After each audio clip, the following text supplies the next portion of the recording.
Welcome to the Destiny Church Tees Valley podcast. As you listen, it is our prayer that you are transformed by audacious faith, inspiring hope, and extravagant love.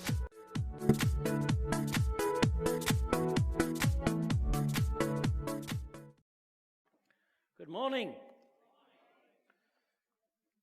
I hope you're enjoying this new season, because in this new season, I find it's the season when arguments at home start. I go home, and when I go home, I open the door, and it's like walking into a sauna. 38 degrees centigrade. Okay, I exaggerate a little. But that's a time, isn't it? So often in seasons where you can end up battling, can't you? Because I say, put another jumper on, put a scarf on, put a hat on, whatever it is. But it's a lovely season, isn't it? Even if you don't, if you do catch cold. But it's an unusual season. But I just want to, today, to talk about life is not just about one season. Life is about a path. Life is about a destination. Life is about that for each of us, we are on multiple paths at the same time. So it's not just a matter of that you're on just one path going to a certain destination, but you're actually on many different paths in different areas of our lives. So, for example, we can be on a financial path. We can be on a relational path. We can be on a spiritual path. We can be on so many different paths in our lives. But what I found so often when I observe my life and I observe other people's lives, I find that actually I'm not on the path that I thought I was on. It's actually the things that I feel that I'm aiming for, actually I'm not achieving, or I've not achieved. I've ended up going somewhere different in my life to where I anticipated to going, because I thought that good intentions would get me there. Because I thought that if I made this decision, it was a one-off decision, not realizing it was actually part of a path. So, for example, if I have a crisp path, in other words, if I have a packet of crisps on a night and I like my cream buns and whatever it might be, I don't think to myself when I'm having a cream bun that I'm actually on a path. But I am, aren't I? I've got a certain diet, because if I do it as a one-off, then fine, it might not be a path. But if I do it on a consistent basis and I eat buns 2-3 times a week, then it's going to affect my health, isn't it? So therefore, the things that we do actually determine the path we're on. And we're on so many different paths at the same time, but we have to choose these paths. Unfortunately, we don't choose the right paths. Most of the time, we end up choosing the wrong path. It's not our intention to choose the wrong path. We don't go out of our way to choose the wrong path, but we end up choosing a wrong path. How many have ever been lost in life? Yes? Well, we guys know, don't we? We're driving along, and the wife says to us, "Do you know where you are?" And of course, we naturally go, "Of course I know where I am." And then later on, we have to admit we haven't got a clue where we are. Now, the issue about being lost on the path that we're on, or the road that we're on, or the lane that we're on, is the fact that we don't know at what point we got lost. Because if we knew at what point we got lost, we would just reverse up. We would just turn around and go back to the point where we were no longer lost. But the problem with being lost is we don't know that we're lost until we're lost. And then it's too late, isn't it? So then we need some guidance to get back from being lost. And so we have to do that, yes? So that's why wives are so good. They help us to get unlost on the journey. Well, I remember we didn't go this way last time. We went another way, or whatever it might be. So it's important for us to understand that sometimes we end up on a path in life and it's not intentional. We've just lost our way in life. We've lost our way in our educational path, our financial path, our career path, our health path, our spiritual path, whatever it might be. We lose our way so often in our path, don't we? And so I think it's important for us to look at this subject and just to briefly, because they don't let me up here often, so I have to make the most of the opportunity, okay? So, for example, there are a principle and the principle of the path. Now, principles are important. They're a little bit different to laws in the fact that some laws are principles and some laws are not principles. So, for example, if I got the law of the speeding of the road and it's 30 miles an hour is the law on the road, I can break that law, can't I? But if I've got Archimedes' law, the principle of buoyancy, for example, then I can't break that. Yes? And it's a principle. It doesn't matter where you go in the world, it's the same thing happens. Yes? And so that principle, which obviously is to do with the upward force, is always equal to the amount of dispersed water there's going to be, which is, in other words, is why a stone, a little 5-ounce stone, will sink and a 50-ton battleship will float. In other words, it's all to do with the mathematics of displacement, which, if you want to know the mathematics, John will talk with you through it in there afterwards. Okay. I knew I'd get my own back on you, but it's important. It's a principle, isn't it? In other words, if you want to float, there are certain there's a principle to it. So if you get into a boat, it might have that certain displacement, but if it's got a hole in it, it's slowly going to lose that, and you're going to sink, aren't you? It's going to lose the principle, even if it is little by little. And so often in life, it's the little things that come that we think we're floating, we think we're okay, and then the little things come in, and we're no longer being able to float and to be a success where we thought we could be. And so it's important for us to understand that, yes? So I want us to talk a little bit about this. Now, what I found in life is, with regard to paths, with regard to which way to go forward in life, I found that there's two teachers in life. They're both good teachers. They will teach you lots. But I find that, and they're both painful teachers. There's pain involved in them. Now, the first teacher is the teacher called wisdom. Now, the teacher of wisdom is the one whereby you do what is necessary, and wisdom teaches you before you have the problem. Yes? So, in other words, if you act on wisdom, you'll avoid the pain of the problem, but you will have the pain ahead, having to learn the wisdom, having to learn what it is that you need to learn. Yes? So, for example, like wisdom would say, put a fence at the top of the cliff to stop you falling over. Where consequences, what that does is that teaches you just the same, but that teaches you after the event. So consequences will teach you, but the way it teaches you is you have to make the mistake first, and then you learn the lesson. Yes? So in other words, if wisdom puts the fence at the top of the cliff, consequences meets you with an ambulance at the bottom of the cliff. So one of them is the pain of not going certain places or doing certain things or having certain boundaries. The other one is broken bones, broken hearts, broken relationships, broken financial path. So whichever way you go, both will teach us. Now, I don't know about you, but I'm not going to be able to live long enough to learn everything through experience, through consequences, through the things that happen to me. I think it's wise if we learn from other people. We learn from others. Now, obviously, one of the greatest things that we know that we can learn from is from the Bible. And if you've done the Alpha course, you know that there are a number of aspects that actually we learn from. We learn from each other.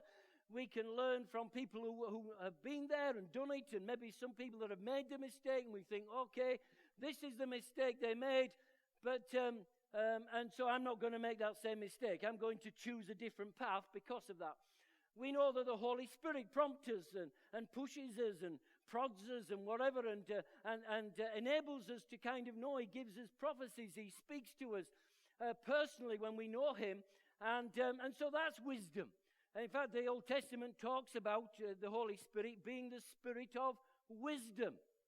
And so we know that God is the source of wisdom. And wisdom, true wisdom. So there's two types of wisdom. There's heavenly wisdom and there's earthly wisdom. There's spiritual wisdom and there's natural wisdom. And so the two are good. Wisdom's good, yes?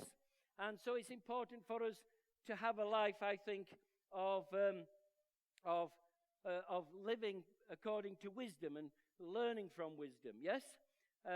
Proverbs 22 and verse 3 talks about the importance of being wise and what a wise person does and what a foolish person does, and we'll look at that in a little bit of time. And and so there's two pains. There's the pains of regret, and there's the pain of discipline. And so it's a choice we have today. We have a choice. Do we go the way of wisdom, which is paying the price up front, or do we, which means obedience, means discipline, means putting time in, putting effort in, putting concentration in, whatever it might be, paying attention to something, where the other one obviously is learning after the event.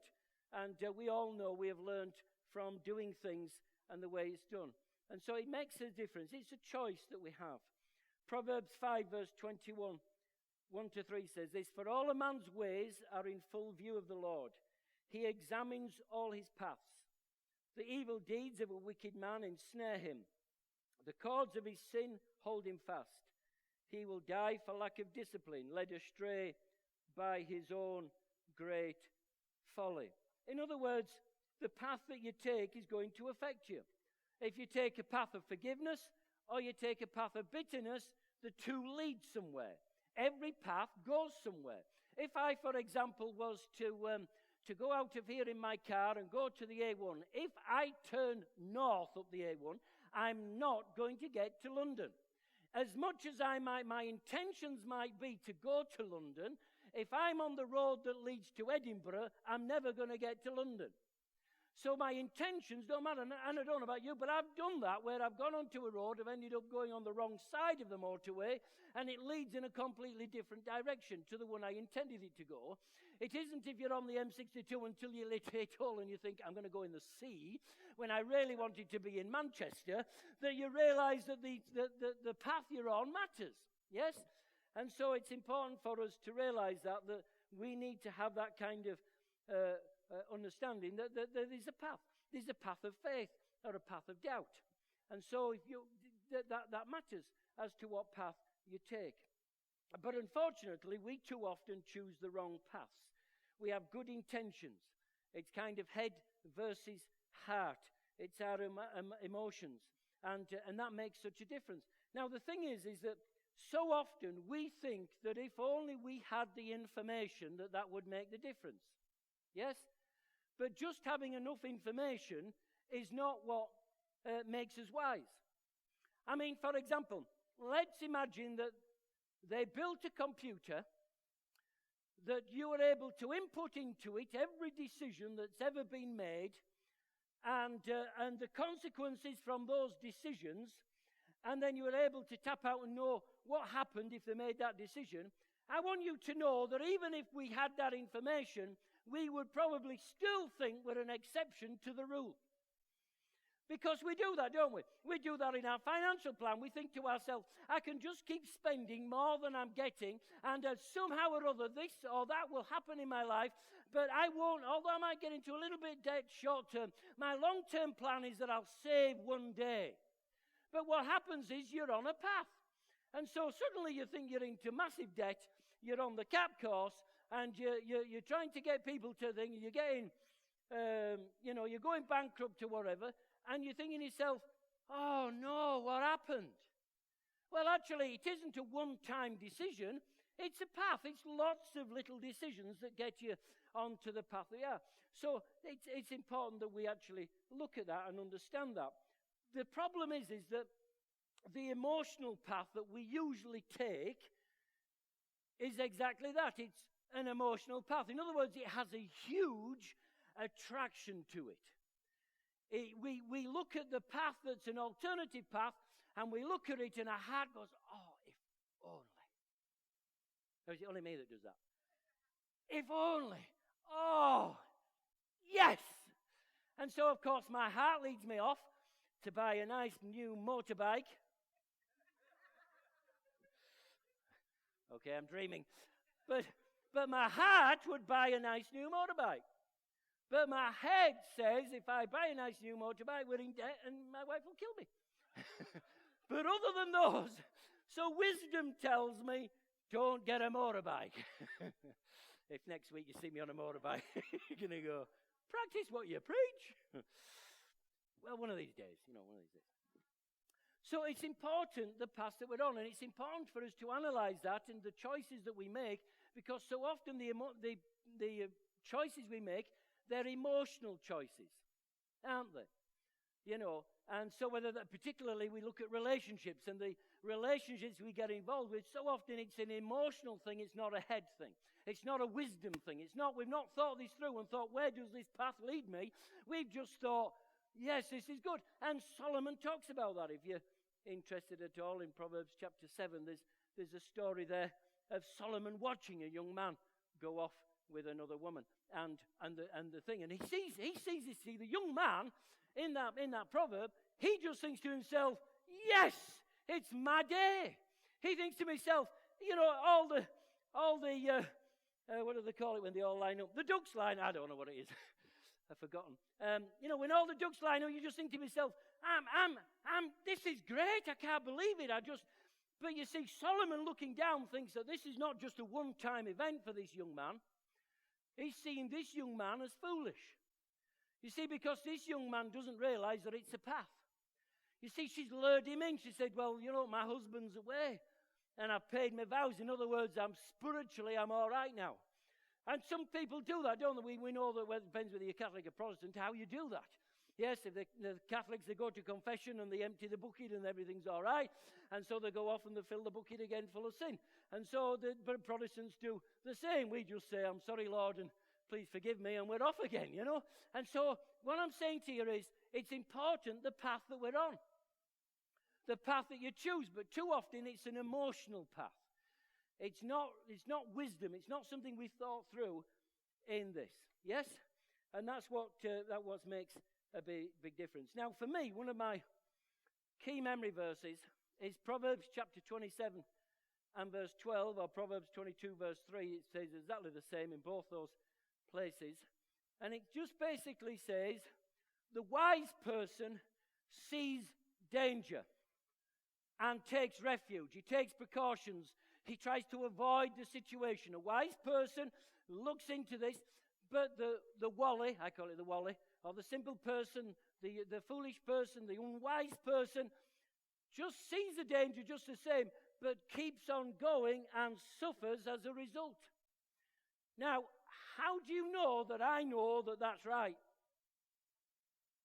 Because there's times in my life, and I know in your life, where we've seen danger, we've seen a problem ahead, and we've just kept going.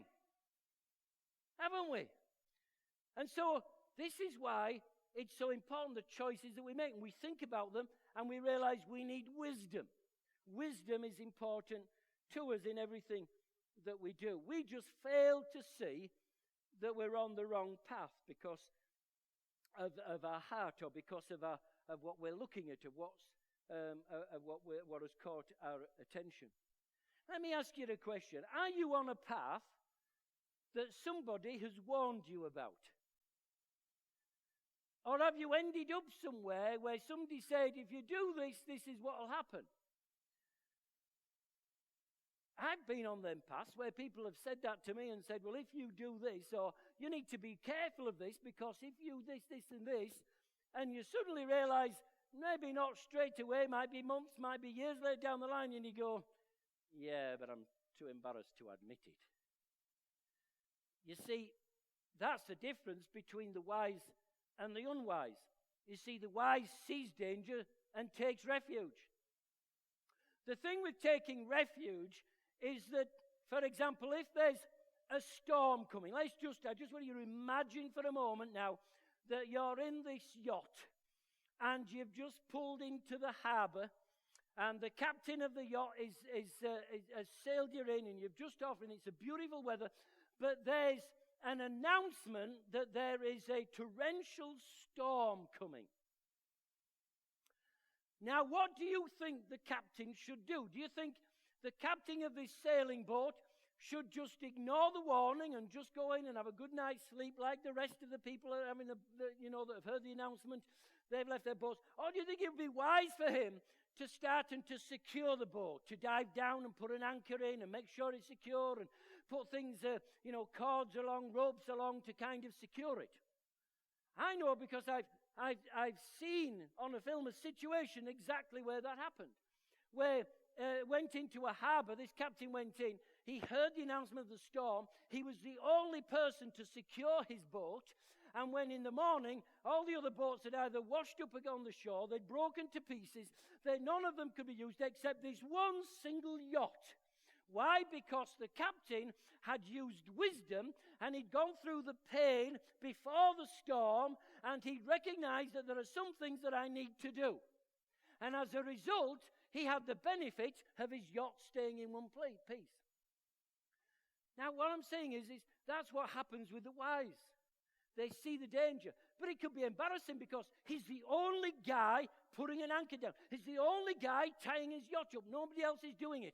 And so often when we choose the right path because of wisdom, we can look stupid for a time. We could end up looking like, what is he doing? That seems crazy.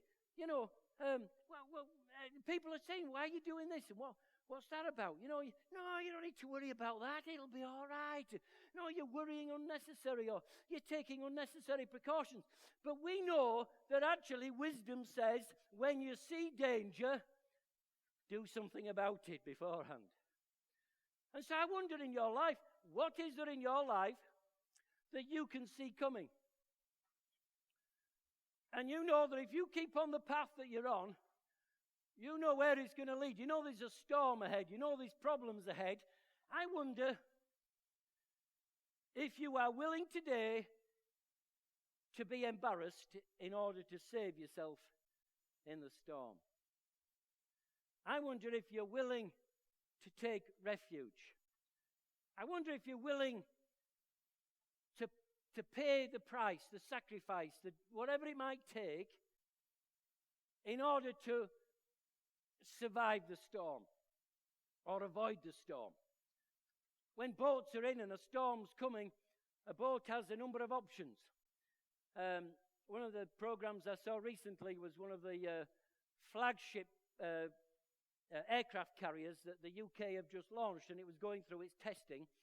And what they wanted is for it to have some rough weather to be able to test both the boat and the planes in that. And they ended up with a massive storm. But what they had to do, they had to decide, do we run out of this storm, or do we try to stay somewhere on the edge of the storm and take a risk there in order to be able to test the boat? Now, the thing is that there's two options. You can either anchor the boat and ride the storm, or you can try to run from the storm. Either way, wisdom says, get away. Yes? So, now obviously on theirs, I know you're dying to know. I can just see the anticipation that they just managed to stay on the edge of the storm and were able to test their planes, and the British carrier has come through. Champion. We are the world's greatest. Just saying for the South Africans.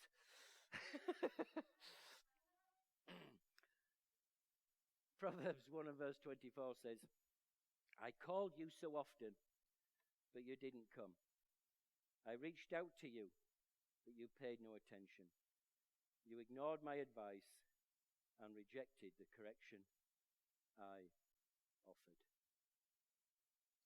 Let me ask you the question. If you stay on the path you're on, and you can think of any area in your life, if you stay on the path you're on, will it end up where you think it will? Will it get you to where you want to be?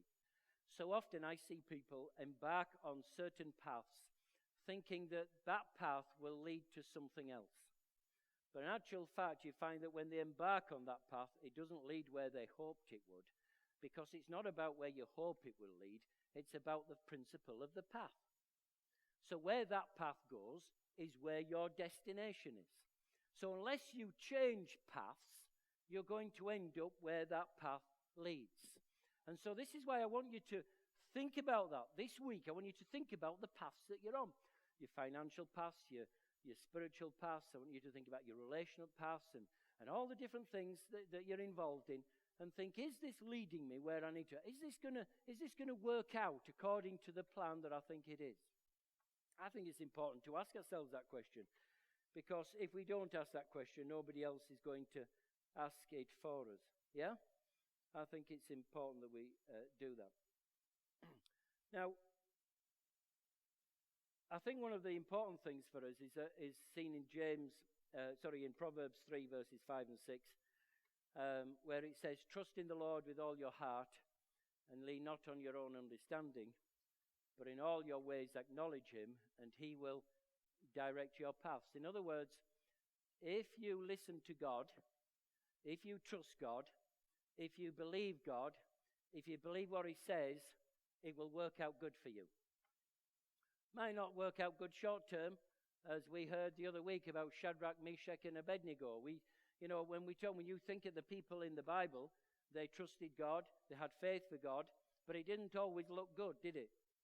But actually, it's the end product. It's where it leads. And so often we are looking at a quick fix. But it's the destination, it's the path we're on. And I just wonder, what paths are we on? What path are you on individually? What path is your family on? What path is your connect group on? What path is your workplace on, or your business on? What path is the church on? What path is our community on? We look at these and we're able to see some of the things that are happening, aren't we?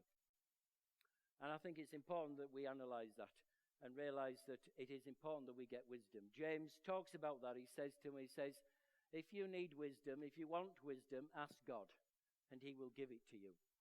But there is an aspect to it. You've got to believe that he will give you it.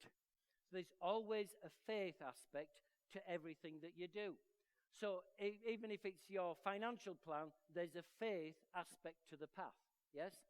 In other words, you've got to trust that the path you're on. You've got to trust the information you've got. You've got to put some trust somewhere or other for things to come out. And I want to advocate to you that the best place to get your wisdom from is from the Bible. In fact, the Bible, God has promised that it will make you wise. If you just read Proverbs, I want to say to you, there's such wisdom in Proverbs. Solomon was said to be the wisest man that ever lived, and you just look at Proverbs. It's phenomenal. Obviously you can read his Song of Solomon if you're married. And of course, if you're over 50, you read Ecclesiastes, because you realize that life is like it is. But it's wisdom. It gives you wisdom. And of course, we know we have the Holy Spirit with us. But we've got to believe. Yes? We've got to believe. And so I wonder what path you're on today. Will you look at the paths that are there? And because I want to ask you, what is grabbing your attention? Because what gets your attention determines your direction, and your direction determines your destination. So let me ask you, where is your attention? Now, some things grab our attention, don't they? Yes? Or it's like Kath caught my attention. I was caught in the web. What's the word I'm saying? But she's good. I need to think about what I'm going to happen at home, okay? The path. There's a path. Jonathan, path. Think about the path, okay? What was I saying anyway when I have no idea. I think one of the things is to understand the attention, what gets our attention. Some things catch our attention, yes? If I go across the road, then the motorbike might catch my attention, yes? Some things catch our attention, some things grab them. But what's important is what you pay attention to. And that's a choice. That's very different. I usually find the things that catch your attention are not always good for you. But the things that you pay attention to are often good for you. So the question is what are you paying attention to? What is catching your attention? What do you do? So think about the paths in your life. Think about the entertainment path, the TV path, the internet path, your phone path. Think about your sport fan, your health path. Think about all the different paths that you've got going in your life, your career path, your financial path, and think to yourself, am I on the right path? Do I really want to go where this path is leading me? I think that is crucial to us. And think about yourself, what has caught your attention? And I just want to finish with one aspect of a path.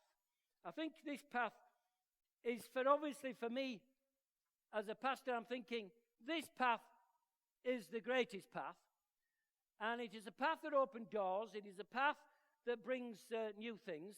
And it's the path of faith. So I want to talk about the path of faith. So if you would be able to bring me these lovely glasses of juice. And I hope you're not going to get jealous when I drink all this juice.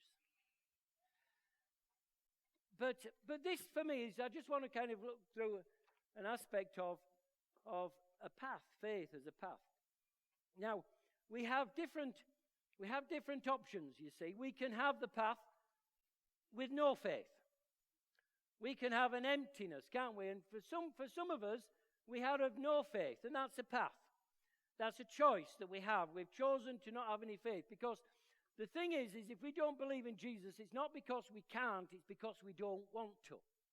Because to each of us has been given the faith to believe. So it doesn't matter who you are, you can choose it. It's like on the Alpha course, one of the things that we learned from some of the guys like C.S. Lewis and some of these guys that were massive intellectuals, they said, I believed in order to understand. And there are some things that unless you believe, you're never going to understand. Your cup's empty, your glass is empty, there's nothing in it. And and sometimes though as Christians, we can have made a decision to follow Jesus. We've had enough faith for that, but we've nothing faith for anything else. And that's a path that we're on. You've got an option to say, I'm going to have no faith. I have no faith for my connect group. I have no faith for my marriage. I have no faith for my health. I have no faith for my financial path. I have no faith for a career. I have no faith for a job. I have no faith for whatever it might be. You can be like that. Yes? Or alternatively, you could be a person of little faith. And Jesus talked to quite a number of people in the scriptures, particularly in Matthew, and you look at chapter 8, and the times he talks about, oh, ye of little faith, oh, you of little faith. He talked about his disciples in the storm, and he said to us, oh, what little faith you've got. Now, you might have little faith. That might be where you are. The problem with little faith, it goes nowhere else, does it?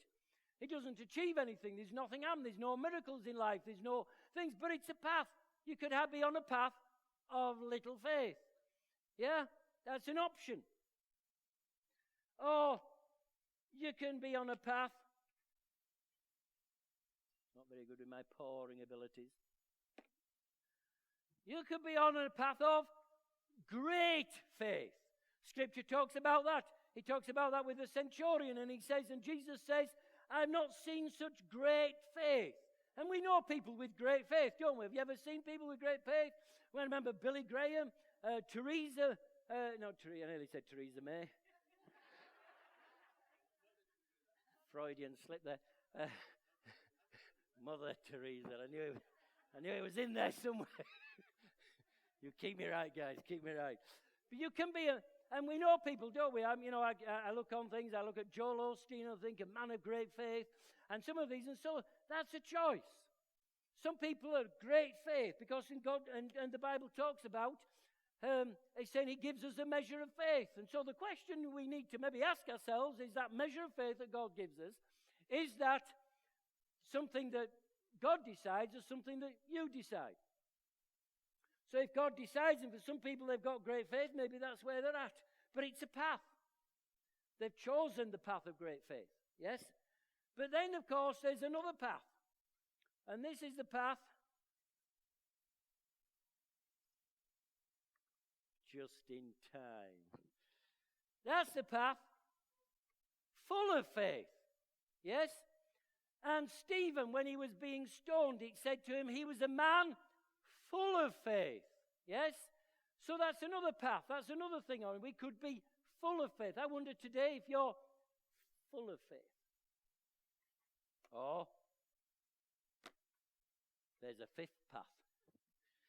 And this path is a path that I'm advising you to take. It's a just enough path. And you're thinking, just enough path? What's past that? Well, in other words, it's just enough faith to be able to say yes to Jesus. It's just enough faith to be able to say, yes, I'll serve on the doors stewarding. It's just enough faith to say, I'm going to believe God for a miracle for my finances. It's just enough faith to pray for somebody to be healed. It's just enough faith to talk to your neighbor about Jesus. It's just enough faith to be able to say, yes, we're going to go there because I believe that's what God wants me to do. And so can you see what's happening? It's just enough faith to buy this building. Then just enough faith to believe for workers for the building. And then just enough faith, oh, look what's happening. Just enough faith for us to be able to do the building out. Or just enough faith. And then you find that actually if you just have a bit of faith and just a bit more faith and just a bit more faith, what happens eventually is that's not right.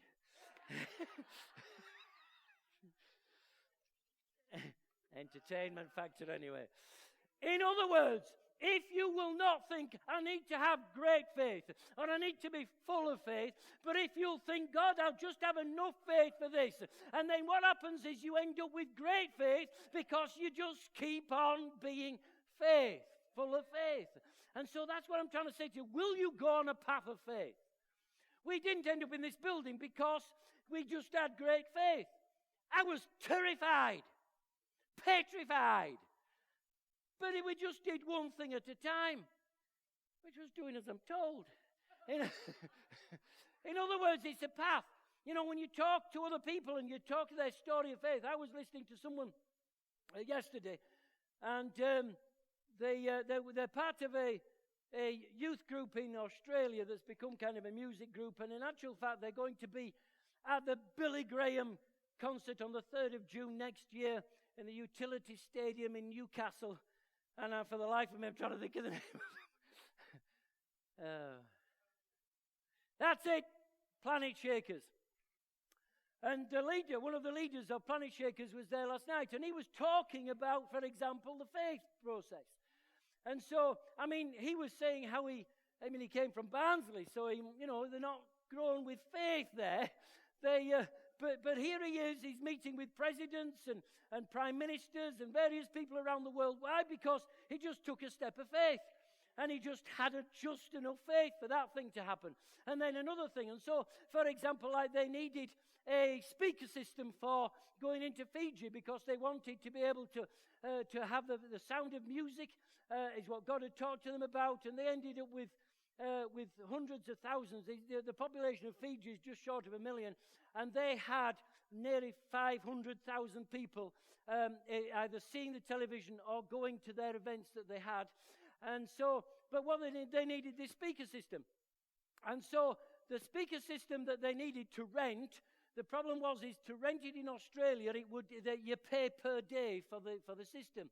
So they realized it was going to cost them £1 million just to be able to rent the speaker system, and they didn't have £1 million for it. And so they said, well, how much if we buy it? And then we could kind of think, well, that was 3 million. So well, we can't even do that. We haven't got even a million, never mind. So what they did was, one of the guys that was there when they were praying, he said to me, he says, what we could do is we could go to the Chinese. And so, of course, you know what it's like when you're brainstorming things. There's always somebody that says something stupid. And so this guy says, well, the Chinese. But he said to me, he says, the thing is, the Chinese, I know we think they're cheap and cheerful and not much good. He says, but actually they have improved so good that they're actually as good, if not better, than the rest of them that are around. So he sent a couple of his guys in faith. He didn't have the money. It cost him about £13,000 to be able to go to China, send these guys. They went to the factories, looked at them, and they said, he rang him up and said, Lee, we can get a state-of-the-art speaker system for £300,000. And Lee goes, that's great. I haven't got £300,000. But all I'm saying is he just sowed a seed. He took a step. Next minute, he meets with a guy that he'd seen years ago who had gone into business, and his business, him and his son had said, now we're in business, what we're going to do is we're going to fund one of the Planet Shakers concerts. And so he came to him, he flew into him, and he said, I'd like to do this. And Lee says to him, I haven't got time to meet with you, I'm busy. So they had the meeting on the front row in a church service. and he said to him, he says, what do you want to know? He says, well, I want to give you some money. He says, you've got my attention. And this guy said to him, he says, we've done well in business, fantastic in business. I want to give you, and he said the number, which whatever it was in their thing, which was kind of like, it's a bit like the South African rands, you know. It means very little. And so he thought to himself, I wonder what this means, because it could mean kind of £2.50 or something, I don't know. So anyway, what did he come to? He came to £299,959, something like that. He was just short of the £300,000. They'll phone him. We'll have that. What I'm saying is, you just take one step at a time. Just enough faith. My question to you today is, will you just have enough faith for the next step? Will you have enough faith to say yes to Jesus? Will you have enough faith to say yes in your Connect group? Will you have enough faith to say yes, I'll serve in the kids' work? Will you have enough faith to say yes, I'll serve with the youth? Have you got enough faith to say yes, I'm going to help out the Moses Project? Are you going to say I've got enough faith to tell my neighbour about Jesus? That's what I want to know, because it's a path. Now, I'm only talking about a faith path. But the faith path affects every other path. Because you need to have faith to go on there, because God, with his wisdom, he wants you to trust him and read his word, your Bible reading path, your prayer path. Where are things? Your relationship path, your marriage path, your kids' path, all the paths that you've got, analyze them. Will you do that today? Will you take your communication card? And on your communication card, I want you to just to write down there a path that you're going to pray about, or you're going to do. Maybe today you're going to say, I'm going to make a decision to choose a certain path. And I particularly want to talk about a path of faith. Where will you have just enough faith for the next step? It's a choice that you make, but will you just take that next step? Whatever that next step is for you, will you just say that? We'll say, yes, I'm going to have just enough faith. Write your name on. Just put down whatever's on you. If you've got things you want us to pray about, we know God answers prayer. But more than anything, I want you to make a choice. I want you to make a decision. The fact, if you make no decision, that's a decision. And you've got to remember that when you say yes to something, that actually means no to a lot of other things. But when you say no to something, it means you've got a lot of yeses options, doesn't it? So today, I want you to think about your yeses and your nos. Because I want you today to make a decision to realize I'm going to make a step of faith, which means when I say yes to this, I understand the implications that I am actually saying no to some of the other stuff around. Will you say yes to Jesus today? Will you say yes to say, yes, I'll follow you? Will you say yes to serving? Will you say yes to being committed in your Connect group? Will you say yes to working again on your marriage? Will you say yes again to being financially astute? For some of it, we've done the CAP course. And the CAP course is great, but it's information. It has to go from information to wisdom. Wisdom is the applying of knowledge. The question is, will we apply what we know? Because it can change our life forever. Amen.